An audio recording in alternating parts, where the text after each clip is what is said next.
Audio Jungle.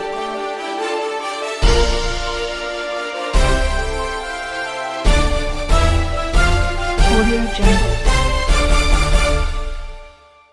नमस्कार, स्वागत है आप सभी का ओपी न्यूज चैनल में। ताज़ा खबरें जानने के लिए हमसे जुड़े रहिए। पाली सिटी मंडिया बाईपास से मोहल्ले वासी कलेक्टर ऑफिस धरना देने पहुंची बुजुर्ग महिला बोली, साहिब अब तो घर में घुस दे रहे हैं धमकी। दहशत में जीने को हो गए मजबूर। मोहल्ले में हो रहे अनैतिक कार्यों को लेकर फिर पुलिस अधीक्षक के पास पहुंचे मोहल्ले वासी। धंधा करने वाली मारपीट पर उतारू आ गई। सभी मोहल्ले वासी को धमकी देने लगे, हमारे यहाँ कानून कुछ नहीं बिगाड़ सकता है। इस बुजुर्ग महिला बोली, अगर यहाँ सुनवाई नहीं हुई तो जोधपुर जयपुर जाकर धरना देंगे।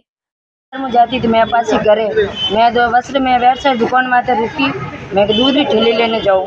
जड़ आया हाटी और सोरा जब लईने है जो 10 रुपये मार गाड़ी टेकी मार में पछ बाद में मूंगी घरे घी के पाए कहने पूरी हाटनियों मैंने सोरारी माँ लुगाई बरोबर 10 मोहल्ले वाले हो जो कहेंगे मन कहे गदड़ी बार आ गदड़ी मार माथे पान लतू बतू आई मन ठोका ठोकी जर मैं आका किधा जर मार पाड़ोसी नहीं आई 2-3 जने मन सोडा वाली हमें झूठो मुगन में कहे के मार माथे झूठो मुगन में लगाए के नाजू मन ठोके ने मारे दिए जबकि मैं सिर्फ एक ली थी साहब। यूँ पहला भी आप ज्ञापन देने के लिए आए थे, तो पहला क्या आश्वासन दिया? पहला वेबन दीदो के जने हिसाब वे के पुलिस वाला मोरा कोई कंगा करी मैं खुले हम कहे रोड माथे कहे के एड़ा धंधा करो ने फटी बोली है के एड़ा मारा भाई बहन भी है मारा माँ बेटे है पूरी कॉलोनी रेडी गंदी बोली है तो भी मैं क्यों बोलो मैं मुंडा हाड़ बोलो कह मैं तो खुले हम कहे रोड माथे धंधा करो तो हटाओ ने के बाल उठे लगा एडी एडी फटी मोने बोली है मोहल्ला वाले नहीं हनी कौन से मोहल्ले से आप? इन सिटी में